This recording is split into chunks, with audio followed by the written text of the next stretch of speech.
Okay, Malik. So, good evening, Malik. Hopefully everybody is doing good और आशा करता हूँ कि आप तोड़ कर रहे होंगे मालिक। तोड़ मालिक। तो भारत माता की तोड़ मालिक। तो मालिक चैप्टर 1 की कहानी अगर अपन देखे तो चैप्टर 1 अपन ने जो शुरुआत की थी, वैसे मैं आपको याद दिला दूं, कल अपन ने निर्मा का जो कॉन्सेप्ट देखा था उसमें बहुत सारे एलिमेंट्स कवर किए। अपन ने देखा कि मार्केट डेवलपमेंट कैसे किया जा सकता है, प्रोडक्ट डेवलपमेंट कैसे किया जाता है और बाकी एलिमेंट्स कैसे किए जाते हैं। वापस जब मैं एनसॉफ में आ जाऊंगा तब मैं आपको और उसके एग्जांपल रिलेटेड पॉइंट पे बात करता हूं। अभी के लिए ओके, जो अपन ने कल शुरुआत की थी एक स्ट्रैटेजिक मैनेजमेंट के चैप्टर की, चैप्टर 1 में अपने लिए टोटल 4 चीजें पढ़ने को है। पहला कॉन्सेप्ट है अपने पास मैनेजमेंट और स्ट्रैटेजी के बारे में डिस्कशन। दूसरा कॉन्सेप्ट है अपने पास स्ट्रैटेजिक मैनेजमेंट। तीसरा कॉन्सेप्ट है vision, mission, goals and objectives. And last concept है आपके पास लेवल्स ऑफ मैनेजमेंट, जो आपको स्क्रीन पे दिख रहे हैं। अच्छा, कल एक मैंने आपको कुछ पढ़ने बोला था, ओके, 1.1, 1.2, 1.3 और एक कुछ क्वेरी आई थी कल, मैं डिस्कस किया था। मैं आपको एक चीज थोड़ा सा स्ट्रक्चर वाइज समझ लीजिए, प्लीज लिसन केयरफुली। एक 2 मिनट मेरे को एकदम अच्छे से दे दीजिए और आप समझ लीजिए अपन क्या स्ट्रक्चर कर रहे हैं और अप्रोच क्या है। मैंने ये डे 1 पे आपको अप्रोच क्लियर किया था, लेकिन मैं वापस अप्रोच समझा देता हूं। पहला पॉइंट, ओके, अपने को थियरी के लिए मेन बुक या बाइबल बुक या base book is your volume 1। Sir आप कुछ हमें लिखा रहे हो, ओके, जैसे मैं लिखने के लिए बोलता हूं, या मैं अभी एग्जांपल ये ड्रॉ करते वक्त मैं आपको बताऊंगा ये पॉइंटर लिखो, वो पॉइंटर लिखो। ये क्या है? ये सिर्फ एक आपकी राइटिंग प्रैक्टिस है। राइटिंग प्रैक्टिस भी नहीं बोल सकते उसको, एक ऐसे प्रैक्टिस है, जस्ट रिपीटेड रिवीजन के कंटेक्स्ट में आप समझ लीजिए। यानी कभी कोई चीज याद रखनी है, शॉर्ट फॉर्म है, स्ट्रक्चर है, तो मैं लिखा रहा हूं। तो सर जो नोटबुक अपन लिख रहे हैं, ओके, एडिशनल मैंने बनवाई है या ओफू में लिखवा रहा हूं, क्या इसको बेस बुक बनाना है? नहीं नहीं, ये आपकी बेस बुक ही नहीं है। बेस बुक आपकी वॉल्यूम 1 है, आप ये दिमाग में रखिए। आपकी जो नोटबुक है वो एडिशनल प्रैक्टिस है अपने साथ में टाइम पास करने के लिए। जब मैं बोल रहा हूं टाइम पास किस कंटेक्स्ट में? इट्स ओनली रिपीटेड रिवीजन, आप समझ लीजिए। यानी मैं लिख रहा हूं तो आप एक पॉइंट लिख रहे हो तो पॉइंट याद रखने की संभावना बढ़ जाती है। ओके, तो sir what about the writing practice? फिर मेरे को आंसर लिखना कैसे आएगा, आंसर का स्ट्रक्चर कैसे आएगा? ये तो हो गया थियरी, अपन पढ़ लेंगे, अभी आप पढ़ा भी दोगे, आप समझ में भी आ गया, स्ट्रैटेजी के डेफिनेशन भी आ गए, लेकिन मैं लिख पाऊंगा कि नहीं लिख पाऊंगा? तो उसके लिए अपन ने अप्रोच, मैंने क्लियरली आपको बोला था, एक बार घर पे जाके देखिए और एक बार वॉल्यूम 2 खोलिए। वॉल्यूम 2 में आपको हर चैप्टर में आपको एक ऐसे 10 से 12 क्वेश्चन बेयर मिनिमम, ये तो मैंने चैप्टर 1 की बात की है, आपको मिल जाएंगे, जिसके नीचे ब्लैंक पोर्शन मिला होगा। ओके, मैं आपको बता रहा हूं आपके पूरे सिलेबस के जितने भी चैप्टर है उसके सारे आंसर आपके लिख के हो जाएंगे। तो टेक्निकली अगर मैं बोल रहा हूं sir strategy partly proactive partly reactive, याद है? करे कुछ याद है कल के इसमें? स्ट्रैटेजी कैसी होनी चाहिए, प्रोएक्टिव या reactive? Blend, partly proactive partly reactive. अच्छा, इसमें लिखते वक्त क्या लिखना होगा एग्जाम में? कल मैंने क्या बताया था? अगर ऐसा क्वेश्चन पूछा तो मैं क्या लिखने को बोलूंगा? आवाज नहीं आ रही है, क्या लिखने को बोलेगा?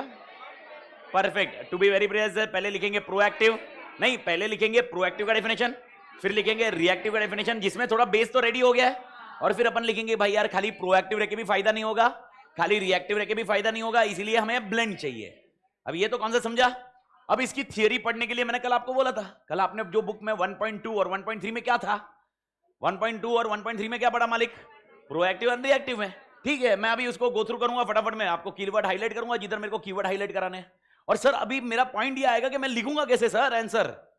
ये तो आपने बता दिया, अरे ये बुक को खाली ऐसे देख के। अरे भाई साहब, मैं आपको ये स्ट्रक्चर बता रहा हूं क्लियरली। अपन जब वॉल्यूम 2 भरेंगे, वॉल्यूम 2 में आप सारे आंसर लिखने वाले हो।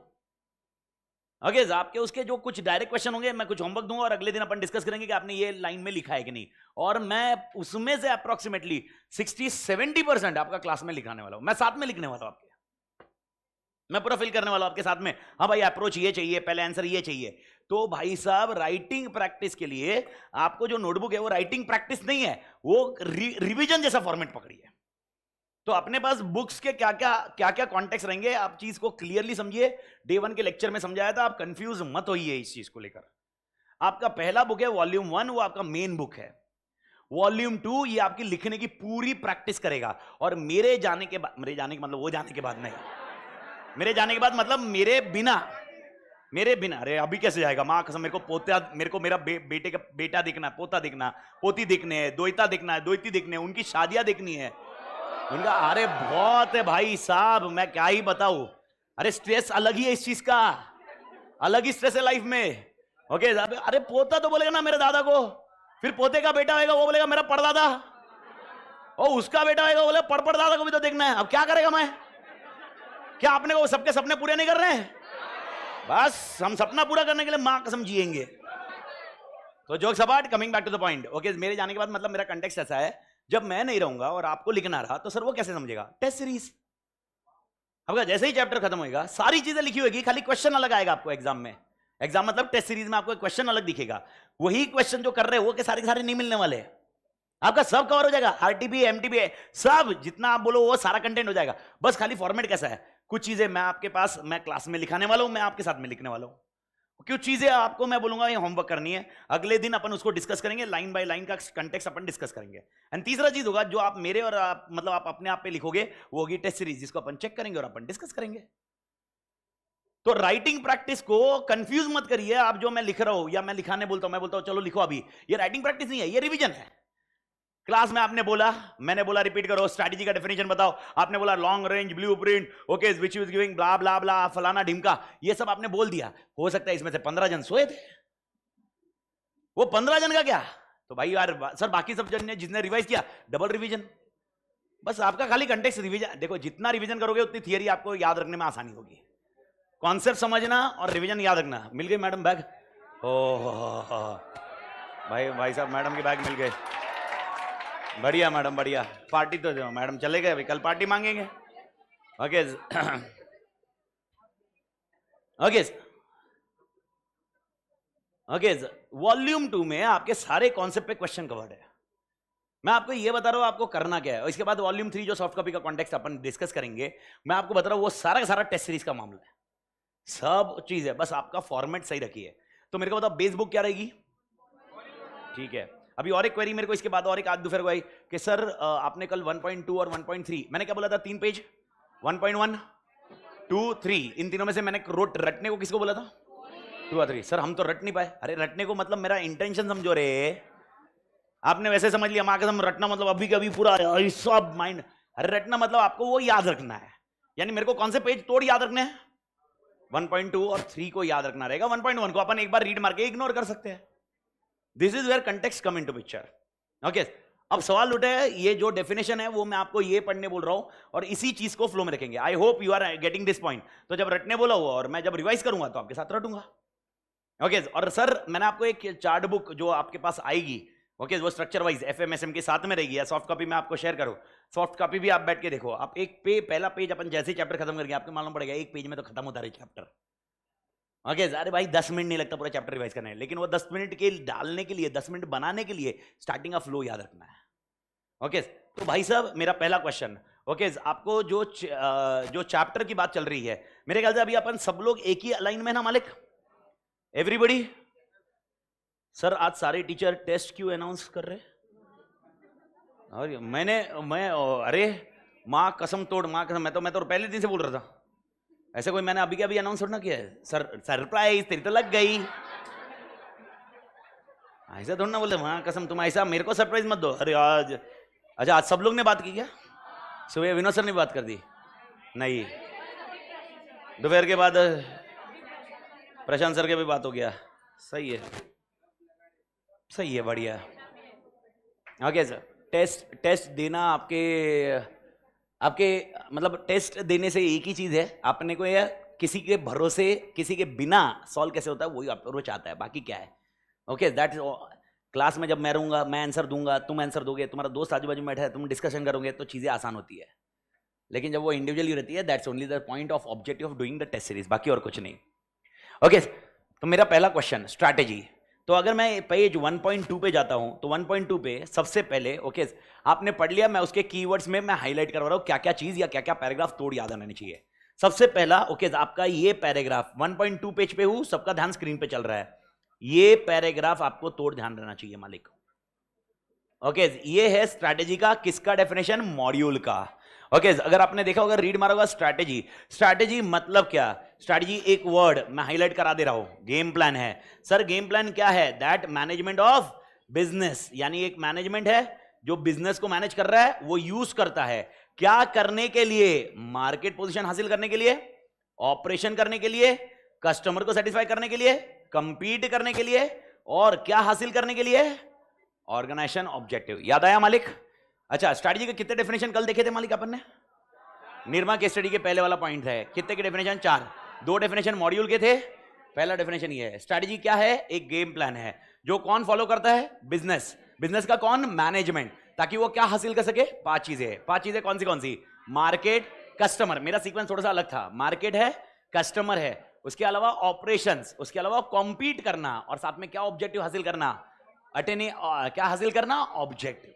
मेरे ख्याल से पहला क्लियर मालिक? ओके। दूसरा सिनारियो, अगर आप ये देखोगे, ये आपको डेफिनेशन मिलेगा। दूसरा point, what is the strategy? Strategy is a long range blueprint. Okay, जो क्या देता है? ऑर्गेनाइजेशन का desired image, destination, direction. Everybody clear?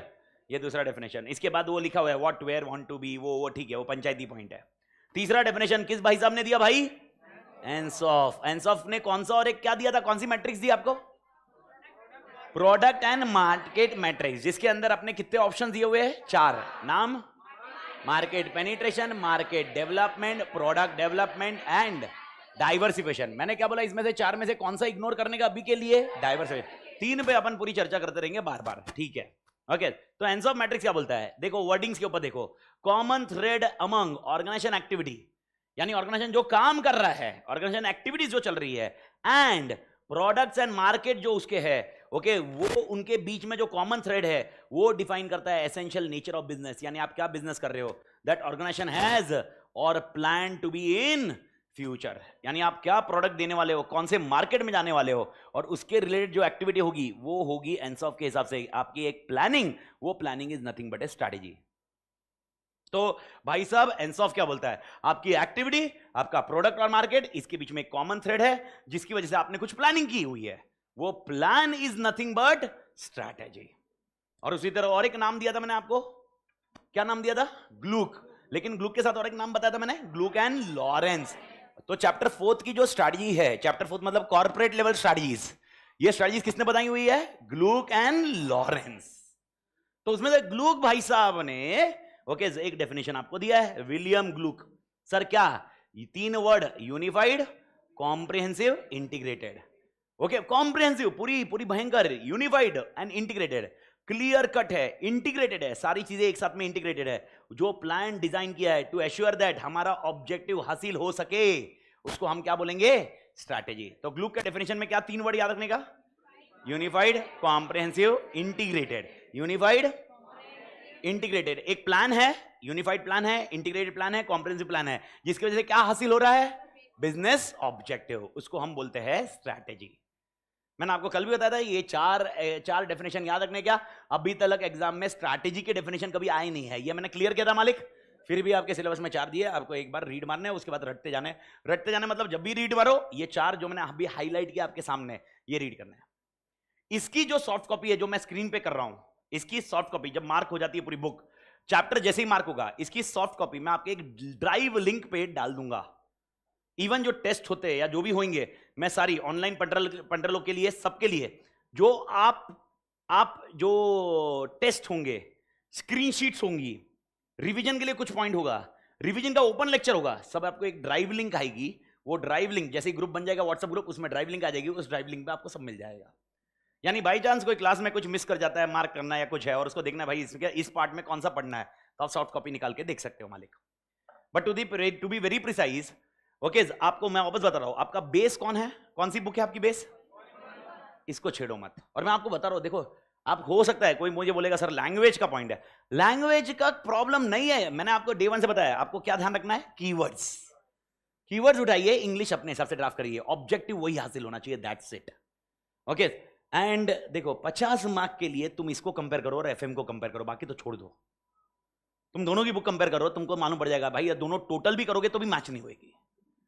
Okay, यानी वो एफएम की पहली बुक में, मैंने भी एफएम भी मेरा ही दोस्त है, खास दोस्ती है, तो मैं वो कोई पॉइंट पे डिबेट नहीं कर रहा हूं, मैं खाली आपको ये समझा रहा हूं, आपको मतलब टेक्निकली सोचना पड़ेगा भाई यार, स्कोर करने के लिए आसान सा सब्जेक्ट 50 मार्क के लिए यार, इट्स लाइक एबीसी एनालिसिस यार।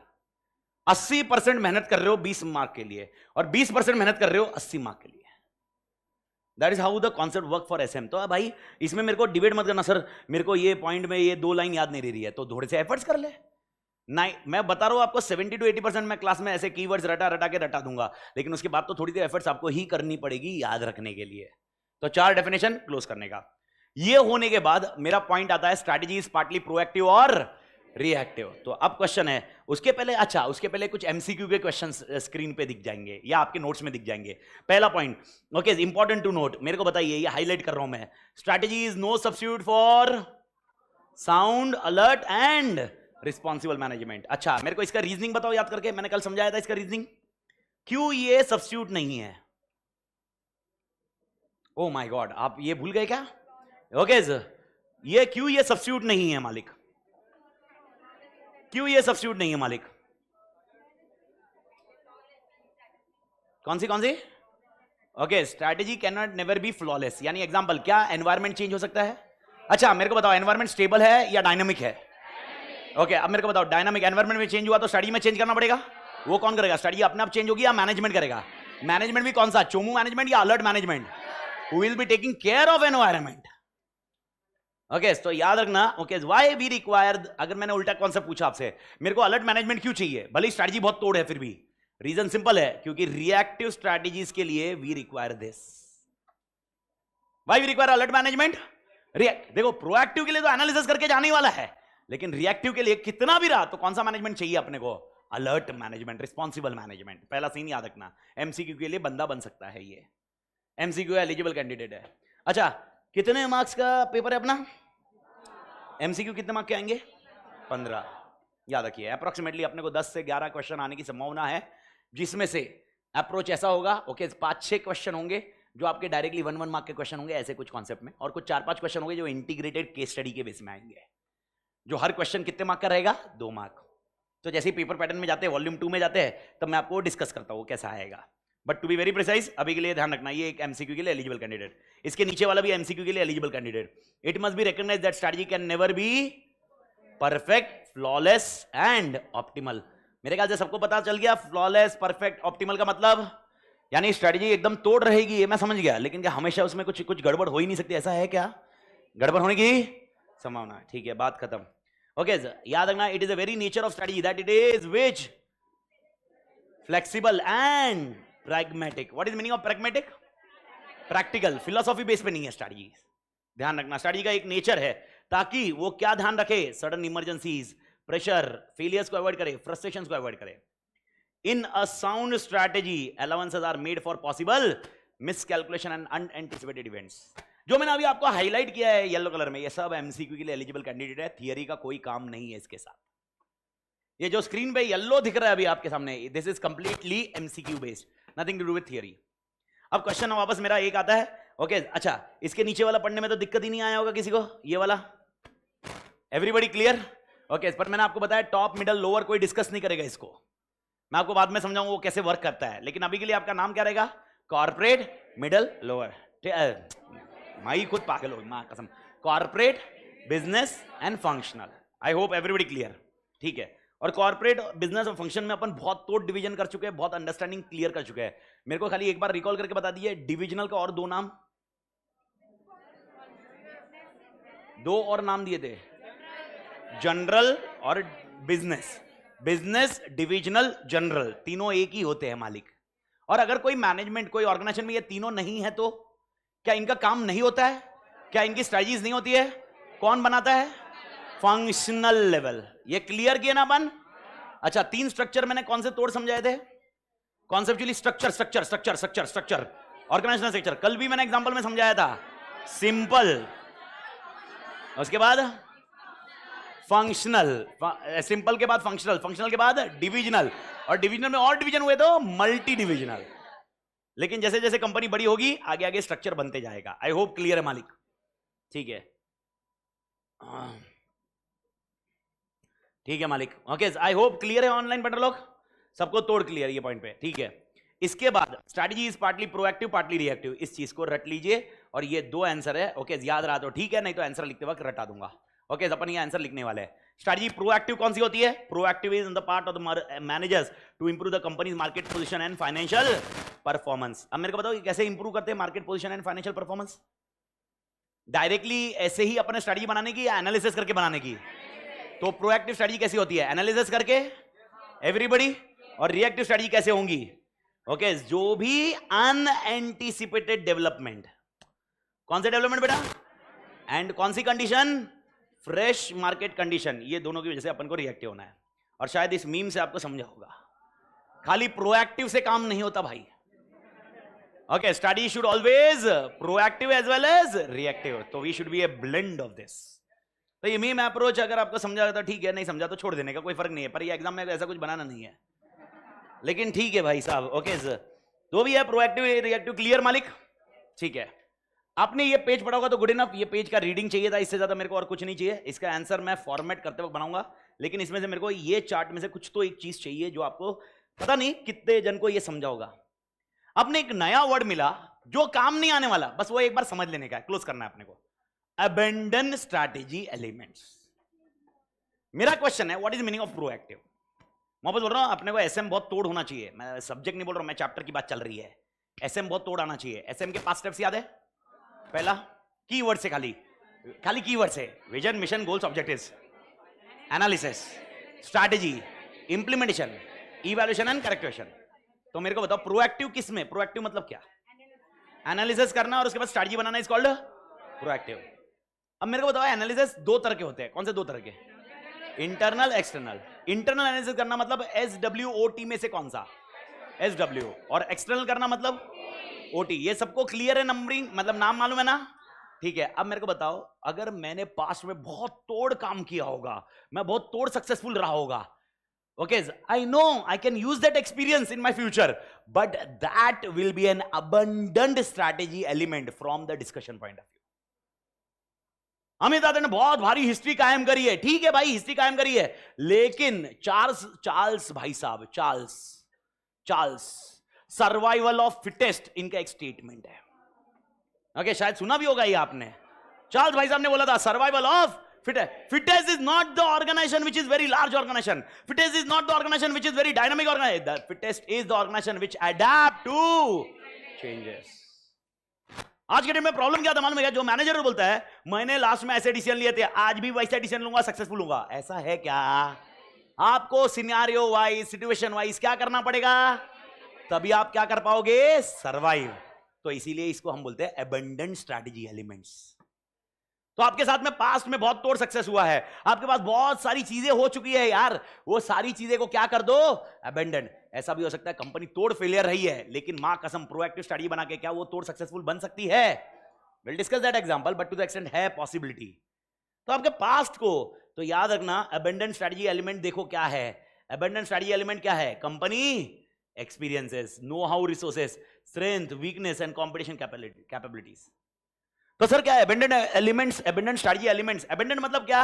ओके, अबेंडेंट वैसे लेमन वर्ड पढ़ा तो उसको छोड़ दिया गया है, लेकिन अपन इसको बोलते हैं इसके भरोसे खाली डिसीजन नहीं लेने का, यानी खाली स्ट्रेंथ और वीकनेस ध्यान में रख के डिसीजन लेने का, या अपॉर्चुनिटी थ्रेट्स भी ध्यान रखना चाहिए। तो क्या मुझे मार्केट में चेंजेस लाने पड़ेंगे? क्या मुझे मार्केट के हिसाब से चेंजेस लाने पड़ेंगे? बस इसीलिए एक अबेंडेंट स्ट्रैटेजी एलिमेंट्स वर्ड आया है। अबेंडेंट स्ट्रैटेजी एलिमेंट्स अभी आप वापस कभी यूज नहीं करोगे, किधर भी यूज नहीं करोगे। बस याद रखना कि भाई तुम्हारे साथ जिंदगी में जो भी एक्सपीरियंस हुआ अबंडेंट। कोई इधर आके मेरे को बोलेगा सर 10th में मैं मां कसम सर काट पे पास हुआ हूं, काट मतलब समझता ना, 35 पे पास हुआ हूं सर, क्या मैं इंटर क्लियर हो रहा, क्या मैं फाइनल क्लियर? अरे हो गया, वो अबेंडेंट है। 10th और 12th इधर काम ही नहीं आता है। 10th और 12th सर मैं 10th में रैंक होल्डर था, मेरे को महाराष्ट्र में स्टेट बोर्ड में या बहुत नेशनल लेवल पे मेरे को टॉप आया है, कोई फर्क नहीं पड़ता, दैट इज अबंडेंट। इंटर में आने के बाद, फाइनल में आने के बाद, फाउंडेशन मतलब ये सारी चीजें अलग हो जाती है रे भाई। यहां पर तुम्हारी हिस्ट्री काम नहीं आती, ये अबंडेंट है। तो तुम्हारी स्ट्रैटेजी क्या रहेगी? तुमने जैसे 10th में पढ़ेगी वैसे ही पढ़ रहे हो इंटर के लिए, बात खत्म। बस आप अपना स्ट्रेंथ देख रहे हो, आप अपना वीकनेस देख रहे हो। अरे सब्जेक्ट भी सेम नहीं है रे, सब्जेक्ट कितने अलग है यार अपनी लाइफ में, तो चीजें कहां से आप वो स्ट्रैटेजी को कैसे यूज करोगे, तो वो एक कॉन्सेप्ट इधर समझाया गया। बाकी आपको अदरवाइज कौन से कॉन्सेप्ट लेने हैं? Strategy is proactive and reactive के लिए 2 ही चीजें, प्रोएक्टिव मतलब क्या, रिएक्टिव मतलब क्या। तो पहली चीज ओके, आपने अगर आपकी टेक्स्ट बुक में 1.2 का नीचे वाला लाइन हाईलाइट कर लिया है और 1.3 के एकदम टॉप वाले लाइन हाईलाइट कर लिए, पहला point this is what you need to रटोफाई, रटने का जो अपन थियरी लिखते वक्त ध्यान रखेंगे।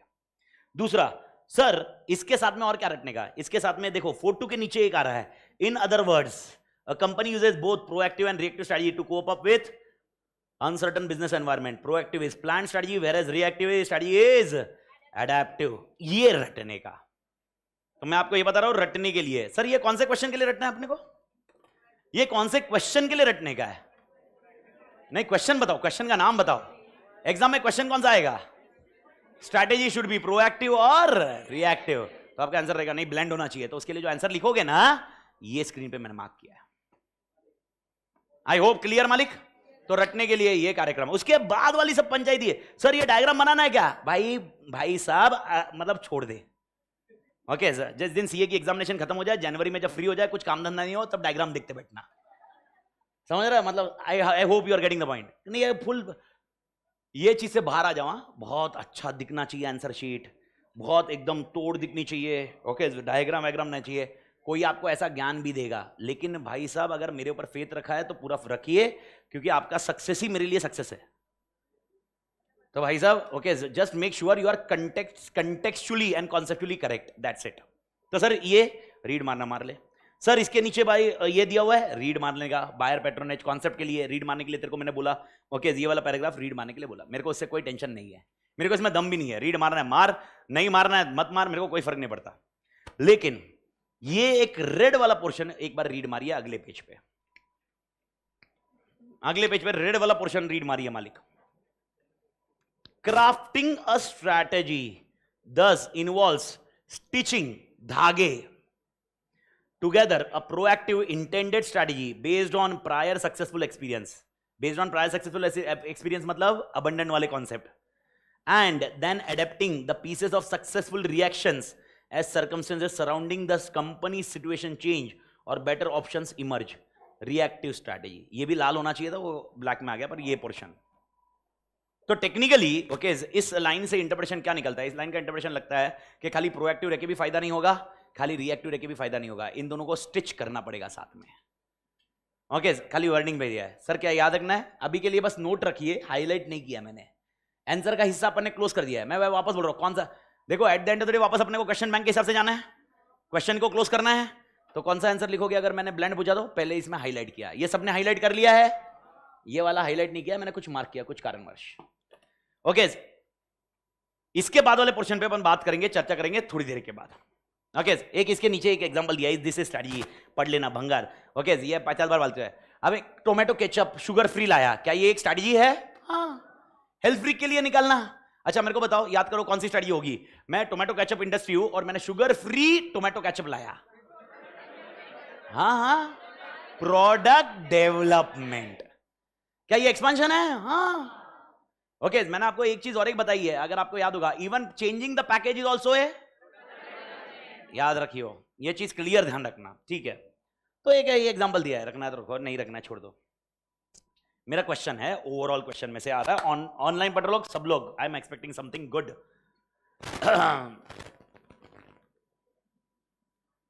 सर एक ऑनलाइन वाला बोलता है, मुझे तो बोला था किसी ने कि आंसर शीट में से खुशबू आनी चाहिए। अत्तर लेके जा, अत्तर ऐसा छाट।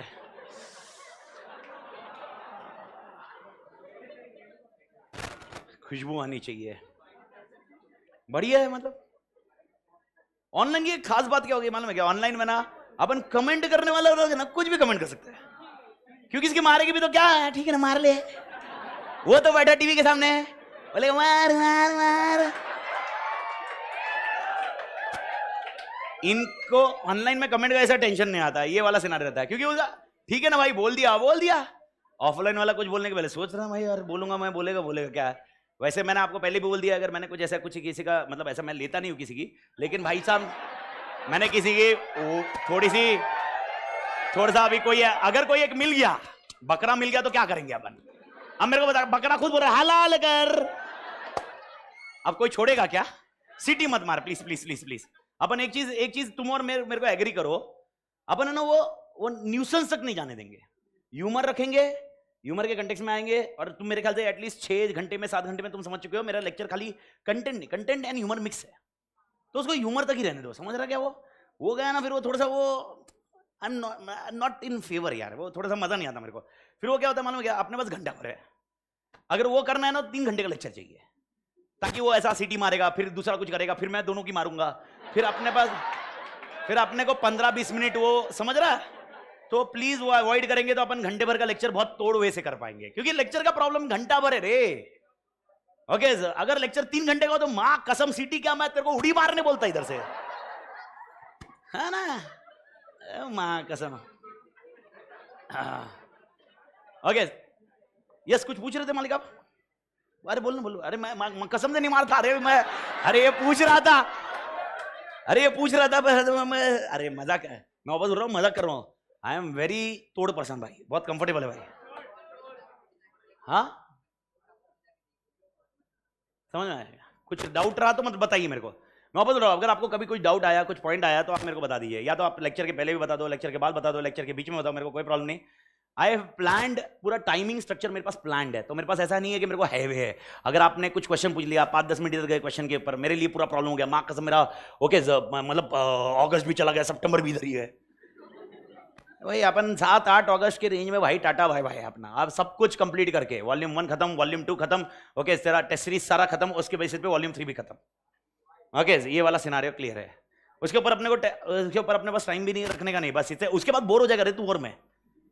ओके डिमिनिशिंग मार्जिनल यूटिलिटी आ जाती है, 2-2.5 महीना इज ओके, तीसरे महीना जैसे चालू है ना, ये आदमी बोर आदमी है बे, समझ रहा। तो तू भी नए लोगों को देख, मैं भी नए लोगों को देखता हूं। तो अब मेरे को बताओ, स्ट्रैटेजी मैनेजमेंट के 5 स्टेप्स क्यों फॉलो किए?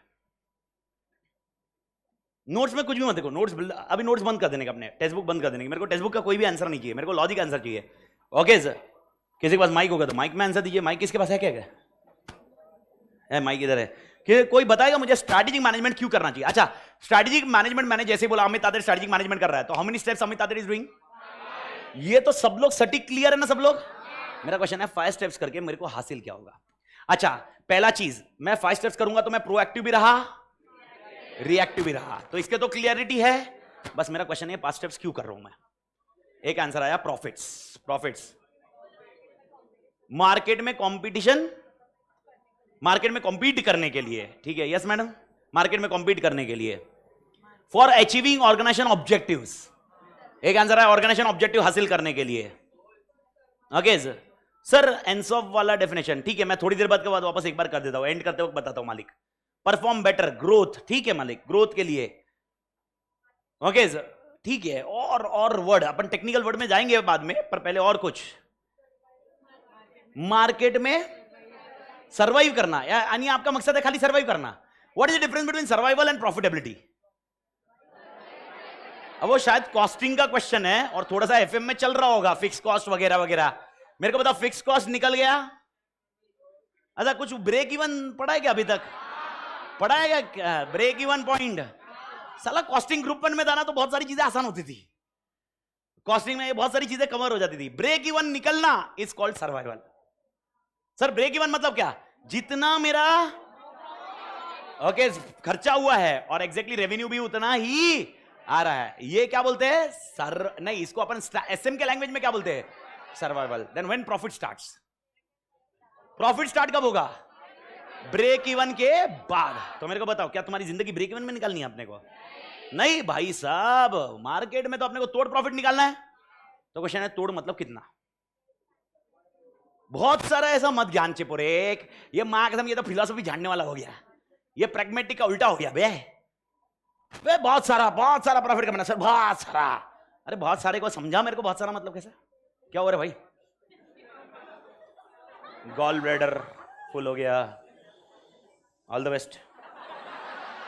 नहीं, अपना जो एनवायरमेंट है बहुत भारी है ना, क्या आदमी जिंदगी में कुछ भी करे भाई, जाना तो उधर ही है। ओके प्रेस्टीज पॉइंट का वॉशरूम इज गुड, मतलब मां कसम, मतलब मैं तो कभी कभी सोचता हूं मां कसम तुम कितना भी कमा लो, मैं तो बात करते वक्त विनोद सर सबसे डिस्कशन करते बोलता तुम जितना तोड़ कमाना कमा ले, मां कसम। गॉल ब्लैडर भरने के बाद उधर ही जाना है। अभी कोई मुझे ज्ञान चेपेगा साइंस वाला, sir it is not gall bladder, it is urinary bladder. I know that but I am telling gall bladder, it is gall bladder for मी।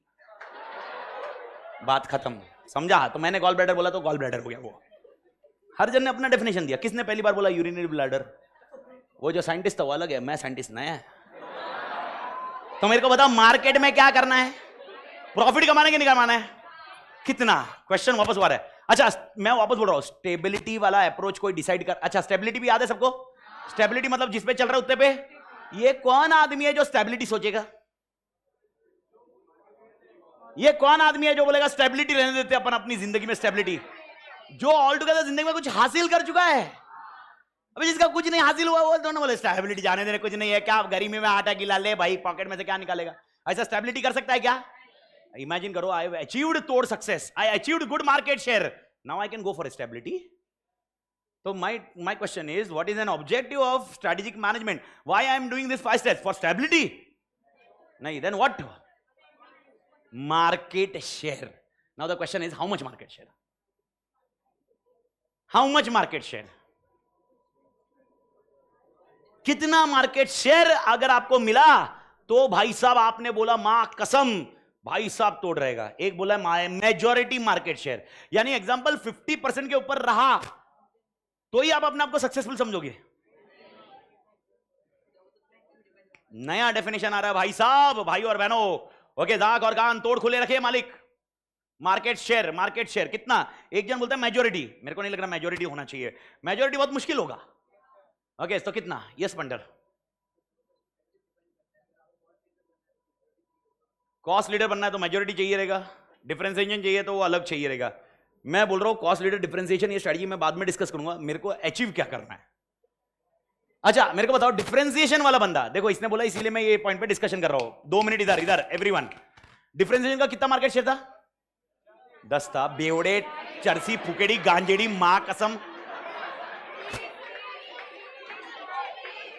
मेरे एग्जाम्पल को बदलो मत, मां कसम मेरी सटक जाती है। 100 में से 60 किसका? Cost leader. 40 किसका?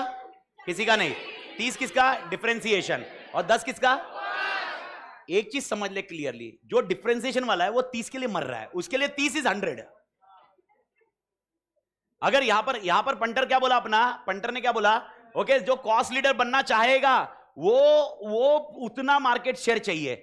ऐसा नहीं होता है। कॉस्ट लीडर आप समझे नहीं, फिर मेरे को बताओ 100 में से 60 किसके पास था? 60। तो जो कॉस्ट के लिए लड़ाई कर रहा है, एग्जांपल कल का एग्जांपल रिकॉल करो, निरमा जब लड़ाई कर रहा था तो साथ में व्हील आया, साथ में वो और एक घड़ी आया। ये जो मार्केट के लड़ रहे थे ये 100 नहीं था, तो ये इनके लिए मार्केट ही कितना है?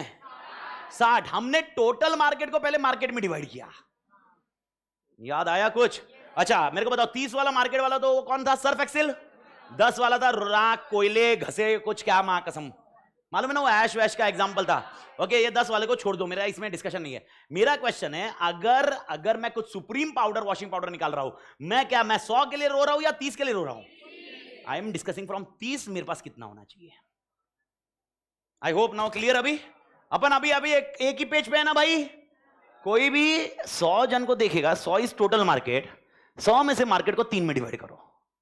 एक होगा कॉस्ट लीडर का मार्केट, एक होगा डिफरेंशिएशन का, एक होगा फोकस। और जो कॉस्ट लीडर आपस में लड़ाई करेंगे वो कितने मार्केट के लिए लड़ाई करेंगे? 60 के लिए। उनके लिए 40 वाला मार्केट तो है ही नहीं ना रे ऐसा। अरे 30 जन बोल रहा है मैं तेरे को लाख करोड़ रुपए देने को रेडी हूं, तू साला 10 लाख की क्यों चिप कर रहा है? मैं देने को रेडी, फीचर देना मेरे को, मैं मना कर रहा हूं क्या? नहीं ना, गाड़ी मांग रहा हूं ना 1.5 करोड़ 2 करोड़ ले, कितना 5 करोड़ फेंकता मैं मुंह पे, ऐसा 30 बोलते हैं। 100 जो 60 वाला है वो बोलता है भाई लाख रुपए भी निकालना मेरे लिए मुश्किल है। तो अब कैसे मार्केट मिक्स नहीं करोगे? तो अब मेरा क्वेश्चन है 60 में से कितना या 30 में से कितना? तो आप मेरे को बताओ आप किसके लिए लड़ रहे हो? डिफरेंशिएशन के लिए। तो मेरा क्वेश्चन होगा डिफरेंशिएशन में 30 में से कितना आना चाहिए? या कॉस्ट लीडर हो, आप कॉस्ट के लिए लड़ रहे हो तो 60 में से तुम्हारे पास कितना आना चाहिए? तुम ये एसएम कर रहे हो ना, ये एसएम के पास स्टेप कर रहे हो। इट इज नॉट इजी, बहुत कॉम्प्लिकेटेड भाई, दिमाग की दही है वो, बहुत सारे स्टेप्स इन्वॉल्व होते हैं। अरे अच्छा स्ट्रेटेजिक मैनेजमेंट में 5 स्टेप में से सेकंड स्टेप कौन सा? Second step. आपको लगता है आपके अंदर वो स्किल है एनालिसिस करने के लिए कि एक्सपर्ट बुलाने पड़ेंगे? एक्सपर्ट बुलाने पड़ते भाई। एक्सपर्ट क्या फ्री में आता है या कॉस्ट लगता? वो अपना कॉस्ट लेगा सब एनालिसिस करने के लिए, स्वॉट एनालिसिस करने के लिए। कंसल्टेंट होते वो। अच्छा ये सब स्ट्रेटजी बनाते वक्त क्या दिन का काम जो चल रहा है वो काम करते जाएंगे या उसमें डिस्टर्बेंस आएंगे? स्ट्रैटेजी बनाना, स्ट्रैटेजिक मैनेजमेंट फॉलो करना बहुत चैलेंजिंग टास्क है भाई साहब। तो फिर मेरा क्वेश्चन वापस आ रहा है, फिर क्यों फॉलो कर रहे हैं अपन? कुछ तो मकसद होगा ना मेरा। अच्छा पहला पॉइंट ये सबको क्लियर है क्या? मेरे को बताओ प्रॉफिट्स कमाने हैं। किस स्टेप, क्या आपने को बस ब्रेक इवन अचीव करना है या प्रॉफिट्स? अब मेरा क्वेश्चन आता है प्रॉफिट्स कितना। अगर कोई इधर बोलेगा मेजॉरिटी, मेजॉरिटी का मतलब होता है सर 51%, वैसा नहीं होता। इसको अपन बोलते हैं इंडस्ट्री एवरेज से ज्यादा कमाना है। मैं ऑपोजिट वर्डिंग यूज कर रहा हूं, क्या बोल रहा हूं मैं? इंडस्ट्री एवरेज से ज्यादा शेयर मेरे पास होना चाहिए। That is why I am doing strategic management. Sir what is the meaning of industry average? Let take an example, एक छोटा सा एग्जांपल बता रहा हूं। ए बी सी डी कितने प्लेयर है? 4। ओके, तो इंडस्ट्री एवरेज कितने में डिवाइड होगा? 100 डिवाइड बाय 4, तो कितना टक्का हो गया? 25। ओके, ये 25% is nothing but industry average. तो अब टेक्निकली देखे, ए के पास 40% है, बी के पास, ओके भाई साहब, बी के पास अप्रोक्सीमेटली आप समझ लो 30% है, सी के पास 25% है। ओके, अब बैलेंस कितना हुआ रे?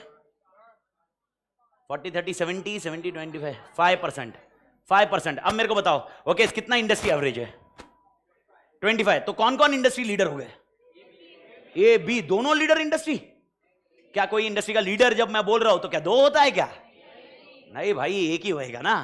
तो ये मेथड गलत हुआ। ओके, ए क्यू बी क्यू नहीं। अच्छा मेरे को बताओ, मैंने क्या डेफिनेशन दिया अभी? मैंने डेफिनेशन क्या दिया? प्रॉफिट कितना होना चाहिए? डेफिनेशन बताओ मेरा। इंडस्ट्री एवरेज से ज्यादा। How to calculate industry average? 100 divide by number of computers, that is average industry. तो आप एवरेज इंडस्ट्री से ज्यादा देखोगे तो आपको टेक्निकली मिला तो 2 जन मिले आपको, तो 2 जन तो इंडस्ट्री लीडर हो नहीं सकते। इसका मतलब ये इंडस्ट्री एवरेज कैलकुलेट करते वक्त गड़बड़ हो गई है। सर कैसे? जो एकदम मिनिमम इंडस्ट्री एवरेज होता है ना, इसको लेते नहीं अपन कभी। जिसका 5%, 1%, 2%, ये कंप्यूटर की तरह रे। यानी 100 में से 5 लोग इसके पास है, ये कंप्यूटर थोड़ा ना। कंप्यूटर कौन होते हैं? जो बड़े प्लेयर होते हैं। तो अब टेक्निकली बताओ कितने इंडस्ट्री प्लेयर हो गए? 3। और 3 में से अगर मेरे को करना है तो मेरे को बताओ 1/3 हुआ ना भाई एवरीबॉडी। तो मेरे को बताओ कितना परसेंटेज होना चाहिए था? 33। अब मेरे को बताओ कौन इंडस्ट्री लीडर है? ओनली है। This is how it is calculated. फिर तो ऐसा करने जाए तो अगर आपने डी को भी ले लिया तो आप इमेजिन करो, ओके डी का कितना परसेंटेज बोला अपन ने? 5। डी को दो 4%, ओके ई को दो 0.2%, एफ को दो 0.8%। अब माँ कसम इंडस्ट्री एवरेज निकालोगे तो कितना खतरनाक होगा। सब इंडस्ट्री लीडर बन जाएंगे। इंडस्ट्री एवरेज का कॉन्सेप्ट समझा सबको? एसएम बोलता है मेरा मेन मकसद क्या है? तेरे को इंडस्ट्री एवरेज से तोड़ कमा के देना, ये मेरा मेन मकसद है, जिसको एक नया नाम दे रहा हूं मैं। और वो नया नाम आपने याद रखना है, कॉम्पिटिटिव एडवांटेज। क्या शब्द है मालिक? Competitive advantage. तो मेरा पहला क्वेश्चन है, एसएम के 5 स्टेप फॉलो करने का मकसद क्या है? एसएम का 5 स्टेप फॉलो करने का मकसद क्या है? To achieve competitive advantage. What is the definition of competitive advantage? To have profits और to market share more than industry average. पर इंडस्ट्री एवरेज कैसे निकालते समझ में आ गया? जो छोटे मोटे शेयर है उसको इग्नोर करते हैं अपन बड़े प्लेयर को डील करते हैं। ओके अभी एग्जांपल, एसएम पढ़ाने वाले जो बड़े प्लेयर रहेंगे मैं वो कैलकुलेट करूंगा। ओके एसएम पढ़ाने वाले 10-15 और जन रहेंगे जिनके पास और 10 स्टूडेंट होंगे, 15 स्टूडेंट होंगे, उनको कैलकुलेट नहीं करूंगा मैं इंडस्ट्री एवरेज के लिए। I hope you are getting the point. तो मेरे को बताओ स्ट्रेटेजिक मैनेजमेंट काई के लिए करते हैं? सबसे पहला objective to achieve competitive advantage. तो 5 स्टेप्स कौन से थे? आराम से जाना। पहला मेरे को आंसर चाहिए, इसके लिए क्लोज करना है। पहला विजन मिशन गोल, नहीं विजन मिशन गोल। सेकंड, थर्ड फॉर्मुलेट, चौथा बस रुक जाइए। ये 4 क्यों किए? ताकि आपको मार्केट में एडवांटेज मिल सके। तो ये 4 क्यों किया आपने? मार्केट में एडवांटेज। कौन सा एडवांटेज? नाम क्या था? नाम कौन सा advantage? Competitive advantage. I hope everybody online पर लोग सबको क्लियर है। कॉम्पिटिटिव एडवांटेज समझ में आया? अब क्वेश्चन है फिर 5वां क्यों किया? कॉम्पिटिटिव एडवांटेज तो आ ही गया। क्या फ्यूचर में चेंजेस हो सकते हैं? क्या मेरा परसेंटेज वैसे के वैसा ही रहेगा या चेंजेस आ सकते हैं? अब मेरे को बताओ क्या चेंजेस आया तो क्या उसमें मैंने रिएक्ट करना चाहिए? यानी दूसरा ऑब्जेक्टिव स्ट्रेटेजिक मैनेजमेंट का, कान खुले, टू गाइड द कंपनी। कान खुले, क्या बोला मैंने? To guide the company throughout the changes in environment. To guide the company throughout changes in environment. तो what are the 2 objective of strategic management मालिक? 2 ऑब्जेक्टिव स्ट्रेटेजिक मैनेजमेंट के कौन से हैं? पहला टू अचीव कॉम्पिटिटिव एडवांटेज। वापस ये to achieve, what is the definition of competitive advantage? अच्छा मेरे को बताओ एवरीबॉडी, इस कोना वो कोना, सबको कॉम्पिटिटिव एडवांटेज समझा क्या? कॉम्पिटिटिव एडवांटेज मतलब मेरे को इंडस्ट्री एवरेज से। तो स्ट्रेटेजिक मैनेजमेंट बोलता है तू मुझे मेरे 5 स्टेप फॉलो करेगा, उसमें से पहले 4 अगर अच्छे से शिद्दत से कर लिए तुझे क्या मिलेगा? Competitive advantage. I hope clear है। लेकिन फिर तू बोल रहा है पांचवा क्यों करने का? वो बोलता है भाई सुन सुन मेरी बात, एनवायरनमेंट में चेंजेस होते हैं, इस एनवायरनमेंट को चेंजेस को क्या करता हूं मैं? गाइड, और तू उसको अडेप्ट कर पाएगा। यानी फिर वो अडेप्ट करने के बाद तू मेरे को बताओ वापस पहली वाली पोजीशन पे जाएगा? ओके, टेक्निकली ये कॉन्सेप्ट बैठता है, तो मेरे को बताओ, वापस बताओ, सोच समझ के बताओ। Okay, what are the two objectives of strategic management? What are the two objectives of strategic management? Okay, पहला क्वेश्चन होगा ऑब्जेक्टिव्स ऑफ एसएम। पहला क्वेश्चन है objectives of SM. Objectives of SM, पहला क्वेश्चन है ऑब्जेक्टिव्स ऑफ एसएम। आराम से structure wise देखिए। Objectives of SM, मेरे पास दो ऑब्जेक्टिव्स ऑफ एसएम होगा, ए एंड बी। सबसे पहले सीए बनना। सीए मतलब चार्टर्ड अकाउंटेंट मत समझना, क्या हो गया सीए का मतलब इधर? एंड सेकंड पॉइंट, मुझे क्या करेगी ये? गाइड। गाइड किसके थ्रू करेगी? चेंजेस। चेंजेस किसमें? एनवायरनमेंट में चेंजेस का गाइड करेगी और अडेप्ट करवाएगी। आई होप पहला कॉन्सेप्ट क्लियर है मालिक? पक्का? ठीक है, तो 5 स्टेप्स में से एक थोड़ा सा, अच्छा एक 5 स्टेप का एक थोड़ा सा साइकिल बना के देता हूं आपको। एक साइकिल मतलब एक स्ट्रक्चर है, अभी इसमें लिखा था या दूसरी शीट में लिखा था, एक बार ये सुन लीजिए, फिर मैं आपको अगले पड़ाव की तरफ लेके जाता। मालिक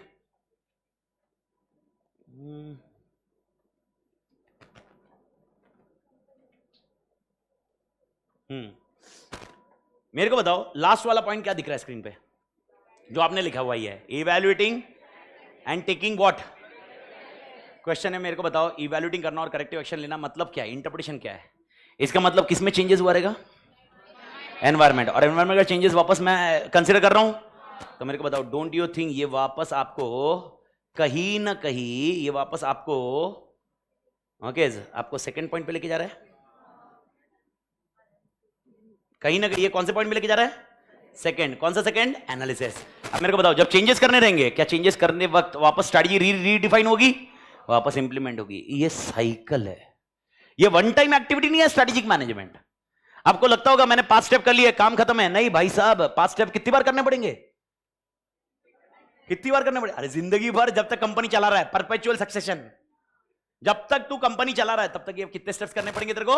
5 स्टेप्स। बस ये पॉइंट याद रख। इसका मतलब कॉम्पिटिटिव एडवांटेज तेरे को अगर जिंदगी भर रहना है तो तेरे को क्या फॉलो करना पड़ेगा? एसएम। ओके, एंड दूसरा चीज, अगर कॉम्पिटिटिव एडवांटेज रहना है, तू एक बार अचीव कर लिया, लेकिन अचीव करना काफी है या उस पोजीशन पे रहना जरूरी है? और उस पोजीशन पे रहने के लिए तुझे क्या लाने पड़ेंगे? चेंजेस। वो चेंजेस करने के लिए ये लोग बोलते हैं स्ट्रेटेजिक मैनेजमेंट का मेन मोटिव है, मकसद है। ओके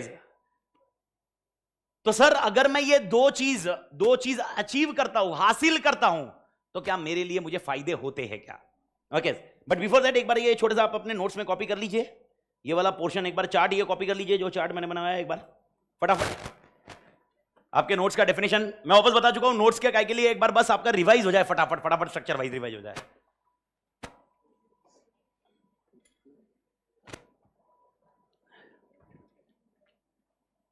देखो आप एग्री करो या ना करो, आपको रटना तो पड़ेगा, क्योंकि भाई साहब 35 मार्क अपने को लिखना है, तो अपने को आंसर रटना पड़ेगा, ये क्लियर रखिए आप दिमाग में। तो पहला पॉइंट, पहला चार्ट चैप्टर 1 का चार्ट बनाइए, जिसमें 4 चीजें बनाओगे। पहले इसमें हेडिंग में क्या डालोगे? 2 नाम डालोगे, मैनेजमेंट एंड स्ट्रैटेजी। जैसे मैं बोल रहा हूं वैसे बनाओ। चैप्टर 1 पहला चार्ट का नाम होगा मैनेजमेंट एंड स्ट्रैटेजी। दूसरा नाम, तुम बाकी कुछ मत लिखना नीचे का, दूसरा नाम लिखो एसएम। एसएम मतलब strategic management.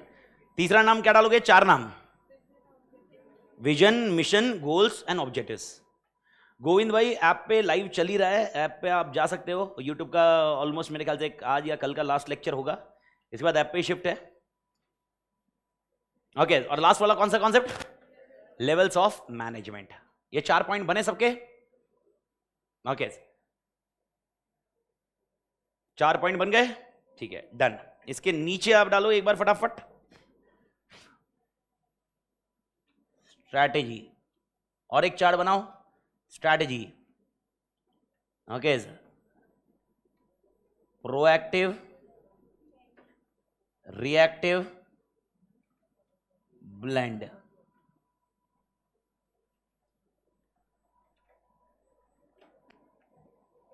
Proactive, reactive, blend.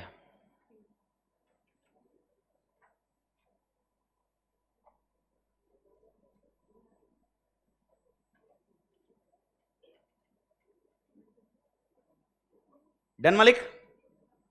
Okay, proactive नीचे, ओके, आफ्टर एनालिसिस और बिफोर एनालिसिस। प्रोएक्टिव के नीचे आफ्टर एनालिसिस और बिफोर एनालिसिस। हाँ, प्रोएक्टिव में क्या रहेगा? आफ्टर एनालिसिस और before analysis. Before analysis, after analysis, after analysis, after analysis. कौन से दो एनालिसिस होते हैं इसमें? Internal and external. After analysis internal and external.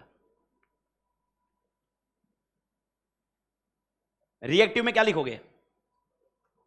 After क्या? नहीं नहीं नहीं नहीं नहीं, बिफोर नहीं। बिफोर क्या? बिफोर क्या होगा ये? बिफोर कुछ नहीं होगा भाई, आफ्टर ये सब। आफ्टर चेंजेस, आफ्टर चेंजेस किसमें? एनवायरमेंट। कौन से एनवायरमेंट? वापस दो, इंटरनल एंड एक्सटर्नल। मैं वापस बोल रहा हूं, इंटरनल में भी चेंजेस होते हैं तो स्ट्रेटजी को मॉडिफाई करना पड़ सकता है। मेरा केएमपी, केएमपी का फुल फॉर्म सुना है? की मैनेजरल पर्सनल। अगर उसकी डेथ हो गई तो नया लाओ। क्या नया? क्या हलवा पूरी है क्या? केएमपी नया लाओ बोल रहे हैं? मां कसम, कौन था नया लाओ बोल रहे? नया? अरे केएमपी बनने में टाइम लग जाता भाई मेरे। तो मेरे को बताओ, कल के कल कंपनी की प्रॉब्लम हो जाएगी ना? क्या कंपनी को अपनी स्ट्रेटजी रिवाइज करनी पड़ सकती है? Boss, that is what you need to understand. तो इंटरनल में भी चेंज हुआ तो भी स्ट्रेटजी रिवाइज करनी पड़ती है, ये ध्यान रखना। And blend, okay, this is best strategy.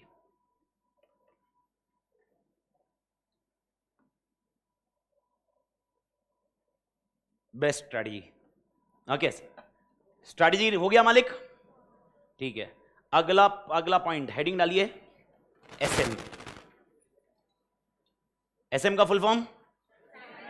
Strategy management. मैं सब्जेक्ट की बात नहीं कर रहा हूं, इस एक चैप्टर में एक पार्ट की बात कर रहा हूं। सर इसके अंदर 3 सवाल। पहला, ऑब्जेक्टिव ऑफ एसएम बताइए। ऑब्जेक्टिव ऑफ एसएम बताइए। ये अपन खत्म कर चुके हैं, बताइए मालिक। कौन सा वाला? लास्ट वाला दोबारा दिखा दो मेरे को, लास्ट वाला। ये हो गया ना सबका लिख के कि बाकी है? ये हो गया ना? यानी स्ट्रैटेजी प्रोएक्टिव होती है, रिएक्टिव होती है और ब्लेंड होती है। इसमें आफ्टर एनालिसिस, आफ्टर चेंजेस, दोनों एनवायरमेंट सेम है और ब्लेंड सबसे बेस्ट है। ये मैंने आपको समझा दिया है। हमेशा आपको वही रखना, ब्लेंड बेस्ट है। लेकिन अगर मैंने पूछा प्रोएक्टिव और रिएक्टिव में से बेस्ट कौन सा है, नहीं, अगर मैंने किसी बोला ये दो में से कौन सा बेस्ट है, प्रोएक्टिव, आपको ये लिखना ध्यान रखना पड़ेगा। क्वेश्चन में अपन देखेंगे वॉल्यूम 2 में, कमिंग वीक में। ओके, ये होने के बाद अपन गए एसएम में। पहला क्वेश्चन था ऑब्जेक्टिव। कितने ऑब्जेक्टिव है मालिक? 2। फटाफट खत्म करिए, बताइए 2 कौन से? एक है सीए और एक है गाइड द चेंजेस। सीए का full form? Competitive advantage. Meaning of competitive advantage? Average से ज्यादा, एवरेज से ज्यादा। ओके, पर एवरेज कौन सा average? Industry average. Perfect, industry average से ज्यादा। चार्ल्स के हिसाब से कौन सरवाइव करेगा? चार्ल्स डार्विन करके एक नाम है, एक ऑथर्स है, बहुत तोड़ ऑथर है स्टडी के लिए। तो चार्ल्स डार्विन के हिसाब से who will survive? Who is the, नहीं ऐसा नहीं बोलेंगे अपन, बोलेंगे survival of fittest. But who is the fittest? The one who adapt to the changes. तो my question, if I am following an SM, am I adapting the changes? Yes, because of 5th point. तो Charles बोलते हैं, Charles Darwin बोलते हैं भाई strategic management follow करिए। अब जब स्ट्रेटेजिक मैनेजमेंट के पास से फॉलो करोगे तो भाई आप सर्वाइव कर लोगे, क्योंकि आप क्या अडैप्ट करोगे? चेंजेस। बाकी सब नहीं कर पाएंगे। And that way you will be achieving competitive advantage. Now the question comes, okay, एक 5-1 मिनट मालिक, 5-1 मिनट। मैं जानता हूं पर स्टार्ट में थोड़ा सा मेरे को स्ट्रक्चर वाइज रेडी करने के लिए 5-1 मिनट। ओके मालिक, मेरा क्वेश्चन ये आ रहा है, सर क्या ये स्ट्रेटेजिक मैनेजमेंट फॉलो करके एडवांटेजेस आ रहे हैं? क्या मुझे बेनिफिट्स मिलते हैं क्या? तो भाई इसका तोड़ डायरेक्ट आंसर है, जिसमें दिमाग ही नहीं लगाना है, सिर्फ रटना है। सिर्फ जितना दिमाग लगाना होगा उसको मैं आज डिस्कस नहीं करूंगा, वो कल डिस्कस करूंगा। लेकिन दिमाग लगाने वाली बात बहुत तोड़ रहेगी। और जिसका क्वेश्चन ओके अपने इसमें नहीं है, मैं आपको थोड़ा सा क्वेश्चन लिखाऊंगा, एक बात बताऊंगा, एक अपडेट करूंगा और वो क्वेश्चन का आंसर आपको करना होगा कल। तो पहला पॉइंट, सर स्ट्रेटेजिक मैनेजमेंट का पहला फायदा क्या है? तो याद रखना, स्ट्रेटेजिक मैनेजमेंट का सेकंड क्वेश्चन क्या है हमारे लिए? बेनिफिट्स। एंड थर्ड क्वेश्चन अपने लिए आएगा limitations of SM. What is the meaning of limitations of SM? Okay, कमियां। ओके सर, सीरियल की जिसको नहीं मिली, ओके आप गूगल पे सर्च मारिए, एटी एकेडमी सर्च मार लीजिए, उधर जो नंबर मिल जाएगा वहां पर कॉल कर लीजिए, वो असिस्ट कर लेंगे। पारस रहेगा, प्रेम रहेगा, ये लोग असिस्ट कर लेंगे मालिक। गूगल पे ईटी एकेडमी सर्च मारिए, वो बता देंगे। उनको बताइए सीरियल की नहीं मिली है, बाकी वो आगे का प्रोसेस वो कर लेंगे मालिक। फेस टू फेस को आपको ईमेल आ जाएगा, आ भी गया। ओके, कुछ जन को आया होगा, कुछ जन को नहीं आएगा, लॉट का पॉइंट रहेगा।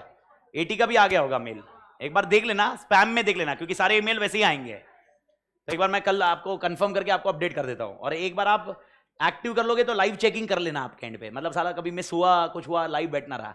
वैसे कोई ज्यादा टेंशन वाली बात नहीं है, सब असिस्टेंस हो जाएगा, कोई प्रॉब्लम नहीं है, लेकिन जस्ट चेक इट आउट एकदम क्लियरली। क्लियर? ठीक है। बेनिफिट्स के लिए ओके 2-3 स्ट्रक्चर आप बना लीजिए। पहले सबसे पहले मैं आपको जो जो पूछ रहा हूं उसी सीक्वेंस में आंसर दीजिए, सीक्वेंस मेरे साथ फॉलो करिए। मेरे को आप सोच समझ के बताइए, क्या स्ट्रैटेजिक मैनेजमेंट फॉलो करने से मुझे डायरेक्शन मिलता है? क्या कैसे डायरेक्शन मिलता है? क्योंकि मुझे वो क्या बोलता है, ओके कैसे आगे जाना है। तो आगे जाना है तो स्ट्रैटेजी बता देना। तो स्ट्रैटेजिक मैनेजमेंट मुझे क्या देता है? डायरेक्शन। मुझे क्या देता है? डायरेक्शन। कोई मुझे बताएगा कारण क्या है डायरेक्शन का? आप खाली 5 स्टेप को लिंक करो, बस 5 स्टेप से बाहर ही मत जाओ। मैं खाली आपसे एक सवाल पूछ रहा हूं और टेक्स्ट बुक कोई नहीं देखेगा। मेरा क्वेश्चन है, डायरेक्शन देता है स्ट्रैटेजिक मैनेजमेंट कैसे? 5 स्टेप में से निकालो कुछ। Direction, what is meaning of direction? किधर जाना है? तो किधर जाना है मतलब क्या है? इस 5 स्टेप में से कौन सा? पहला स्टेप क्या देता है मुझे? Goals and objectives. तो ब्रैकेट में डाल के रखना GO, गोल्स एंड ऑब्जेक्टिव्स। तो स्ट्रैटेजिक मैनेजमेंट क्या बोलता है? बिना गोल्स एंड ऑब्जेक्टिव के स्ट्रैटेजी बनाने की क्या? तो स्ट्रैटेजिक मैनेजमेंट मुझे क्या देता है? Direction. Direction to go head, okay, by defining what? Goals and everybody. नहीं, आवाज नहीं आ रही, फीलिंग नहीं आ रही है, समझ में आया क्या? ओके सेकंड, ये स्ट्रैटेजिक मैनेजमेंट प्रोएक्टिव है या रिएक्टिव है? ब्लेंड आप नहीं बोलोगे, अपन सीक्वेंस में जाएंगे, लास्ट में जाऊंगा जब तक आगे। ये प्रोएक्टिव है या रिएक्टिव है? प्रोएक्टिव। यानी आपको ये स्टार्टिंग से बताता है कौन से प्रोडक्ट में जाना है, कौन से मार्केट में जाना है, कहां पर कंपीट करना है, तुम्हारे कॉम्पिटिटर कौन है, क्योंकि तुम एनालिसिस कर रहे हो। इसलिए याद रखना, सेकंड एडवांटेज ये क्या है? प्रोएक्टिव। ओके, तो स्ट्रैटेजिक मैनेजमेंट क्या बोलता है? ऑर्गेनाइजेशन कैसी होनी चाहिए? Proactive instead of reactive. Okay, reactive वाले लोग क्या करते होंगे? क्या ये विजन, मिशन, गोल, ऑब्जेक्टिव बताते होंगे क्या? नहीं। एनालिसिस करते होंगे क्या? नहीं। इसने कुछ नया प्रोडक्ट लाया, मैं निकाल लूंगा। यानी वो लोग खाली क्या करते हैं? कंप्यूटर क्या कर रहा है वो देखते हैं, कंप्यूटर ने ऐसा किया, मैं निकाल लूंगा, बात खत्म। ये कॉन्सेप्ट होता है रिएक्टिव। लेकिन बंदा जो प्रोएक्टिव होता है खुद डिजाइन करता है, खुद R&D करता है और नया निकालता है एनवायरमेंट के हिसाब से। तीसरा सिनेरियो मेरे को बताओ, स्ट्रैटेजिक मैनेजमेंट ऐसा बोलता है क्या? क्या मैं ऐसे कर सकता हूं मालिक? स्ट्रैटेजिक मैनेजमेंट फॉर्मेटिंग स्ट्रैटेजी, फिर एनालिसिस, फिर विजन, मिशन, गोल। तो पहले क्या करने का, फिर क्या करने का? एनालिसिस, फिर क्या करने का? फिर क्या करने का? इंप्लीमेंट। यानी बता रहा है ना, पूरा एकदम सीक्वेंस बता रहा है ना। यानी ये हमें क्या बताता है मालूम है क्या? फ्रेमवर्क।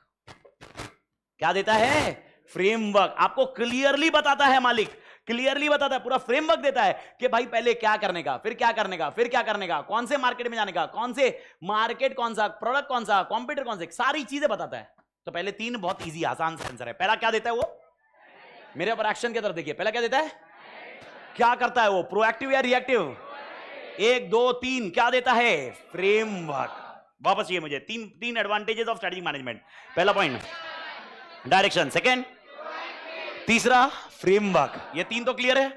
चौथा ओके, फ्यूचर इज सर्टन और अनसर्टन। एवरीबॉडी, क्या स्ट्रैटेजिक मैनेजमेंट फॉलो करने से ये अनसर्टन को अपन फेस कर सकते हैं कि नहीं कर सकते? तो भाई स्ट्रैटेजिक मैनेजमेंट आपको और एक चीज में मदद करता है, काय के लिए? Face the future. Okay, face the future. Okay, मां कसम ये अपॉर्चुनिटीज ढूंढ के देगा जो आप शायद बैठे बैठे नहीं करोगे। मार्केट में अपॉर्चुनिटीज ढूंढनी जरूरी होती है। अपॉर्चुनिटी बेसिस पे मालूम पड़ता है कि मार्केट कैसे जा रहा है। तो स्ट्रैटेजिक मैनेजमेंट करोगे, आप एनालिसिस करोगे, एक्सटर्नल एनवायरनमेंट एनालिसिस करोगे, और वो एनालिसिस करोगे आपको मालूम पड़ेगा मार्केट में अपॉर्चुनिटीज क्या है। अब मेरे को बताओ, एनवायरनमेंट को लेकर क्या हम लोग सेंसिटिव है? अभी आपसे पूछ रहा हूं मैं, क्या एनवायरनमेंट को लेकर सेंसिटिव है? क्या अपन प्लास्टिक यूज करने पे अपन प्रीफर करते हैं? ज्यादा प्रीफर करते हैं, वो अलग इशू है। ओके, क्योंकि अपन सेंसिटिव बहुत है, लेकिन क्या करें, अल्टरनेटिव मिल नहीं रहा ना अपने को, अपन ऐसे ही बोलेंगे। लेकिन फिर भी मेरे को बताओ, प्लास्टिक का ऑप्शन है और उसकी जगह कोई और ऑप्शन अवेलेबल होगा जो एनवायरनमेंट फ्रेंडली है, क्या वो हम प्रीफर करेंगे क्या? बात खत्म। ये सब कब समझेगा?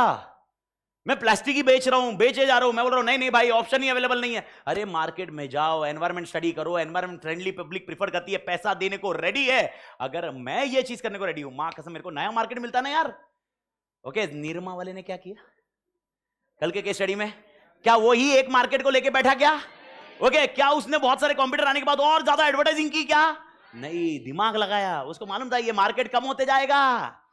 और लो कॉस्ट मार्केटिंग, लो, अरे प्रोडक्ट उसका कौन सा था, लो कॉस्ट या हाई कॉस्ट? मार्केटिंग प्रवृत्ता भी कैसे था? I hope you are getting the point. अरे कॉस्ट कम करना है तो मेरे को एडवर्टाइजिंग कम करनी पड़ती है। बहुत सिंपल सा लॉजिक था, and that is exactly what they are saying. Okay boss, face the future. Okay, opportunities ढूंढो। इसके अंदर याद रखना, अपॉर्चुनिटीज ढूंढने बोल रहा है। क्या ढूंढने बोल रहा है मालिक? अपॉर्चुनिटीज। पहले 4 पॉइंट सबको तोड़ क्लियर मालिक, हाँ या ना? ओके, अब मेरे को बताओ, अगर मैं एसएम नहीं फॉलो करूंगा, क्या मेरे से मिस्टेक्स हो सकती है? क्या चांसेस ऑफ फेलियर हो सकते हैं? क्या ये चांसेस ऑफ फेलियर होने देगा क्या? देखो मैं क्लियर आपको समझा देता हूं, अगर स्ट्रेटेजिक मैनेजमेंट फॉलो किया फेल नहीं होगा ऐसा मैंने बोला ही नहीं है। अगर वैसा होता तो लिमिटेशन ही नहीं आता ना। लिमिटेशन है ना, पर प्रॉब्लम क्या है, ये क्या बोलते हैं एडवांटेज में? ओके, आपको फेल होने से कोशिश करेगा, बचाएगा। यानी ये क्या तैयार करेगा? Defence mechanism. क्या तैयार करेगा? Defence mechanism. ओके, मेरे को बताओ, ओके क्या बचपन में अपन ने कुछ वैक्सीन ली है? अच्छा, कोविड की क्या ली है? वैक्सीन। वैक्सीन ने क्या किया? कोविड को मारा या कोविड के, आपको पता है ना वैक्सीन ने क्या किया? क्या किया था वैक्सीन ने? कोविड के मरे हुए बैक्टीरिया आपके बॉडी में डाले गए।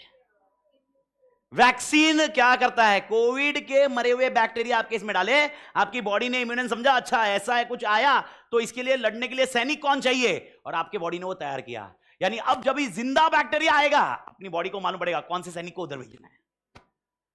लॉजिक ये है। बचपन में अपन को वैक्सीन तो दिया जाता है, वो कौन से वैक्सीन है? अबे मरे हुए मीजल्स के वैक्सीन, पोलियो के वैक्सीन। पोलियो वैक्सीन मतलब क्या पिलाया जा रहा है? पोलियो का कीटाणु पर मरा हुआ, यानी अगर वो डैमेज भी किया तो हार्म नहीं पहुंचाएगा, पर उसकी जगह क्या होगा? मेंटल, अपना सिस्टम रेडी होता है, अपने सिस्टम की इम्यूनिटी रेडी होती है। कॉन्सेप्ट यही है। स्ट्रेटेजिक मैनेजमेंट बोलता है मैं तेरे को वैक्सीन पिला रहा हूं, इसका मतलब ये नहीं होगा कि कभी तू फेल नहीं होगा, लेकिन चांसेस ऑफ फेलियर। तो पांचवा पॉइंट, पांचवा एडवांटेज ये बोलता है, ये तैयार करता है डिफेंस मैकेनिज्म। अगेंस्ट क्या? अगेंस्ट क्या? फेलियर। ये 5 पॉइंट आपने तोड़ रखने हैं मालिक, 5 पॉइंट तोड़ रखने हैं। मेरे ख्याल से 5 पॉइंट क्लियर है क्या मालिक? 5 पॉइंट। पहला पॉइंट क्या देता है ये? डायरेक्शन। सेकंड क्या करता है? Proactive. 1 2 3 4 framework. Everybody clear? Okay, मुझे रास्ता देगा अगर मैं भटक गया, मतलब अनसर्टेनिटी आएगी। Face the future, and most important बचाएगा अपने आप को। डिफेंस मैकेनिज्म, जिसको नाम दिया है कॉर्पोरेट डिफेंस मैकेनिज्म। क्या नाम दिया है मालिक? तो एक बार फटाफट बताइए, what are the 5 advantages of strategic management? 5 advantage. पहला डायरेक्शन, सेकंड पॉइंट क्या बनाता है? प्रोएक्टिव। फ्रेमवर्क। तीसरा सिनेरियो फेस द फ्यूचर, जो अनसर्टन है। एंड लास्ट पॉइंट, ये क्या तैयार करेगा? Corporate defence mechanism against the failure. Everybody clear मालिक? हाँ या ना? पांचों पॉइंट क्लियर मालिक? 2 पॉइंट है जिसके अंदर अपना डिस्कशन कुछ अलग से आएगा, जो अपन कल चालू करेंगे। एक बार खाली फटाफट रिवाइज कर लीजिए। मेरे को बताइए स्ट्रेटेजिक मैनेजमेंट में कितने ऑब्जेक्टिव्स? स्ट्रेटेजिक मैनेजमेंट के ऑब्जेक्टिव्स कितने हैं? 2। कौन से? Competitive advantage, okay, and starting is guide the company changes in environment. Second, how many benefits are there? 5। 7 है, 2 को डिस्कशन बाद में करेंगे, पहले 5 को याद रख लेते हैं। डायरेक्शन, सेकंड प्रोएक्टिव, फ्रेमवर्क, क्या? Face the future, and most important corporate defense mechanism. I hope clear malik. See you tomorrow. Hasta la vista. Enjoy the day. तोड़ मालिक।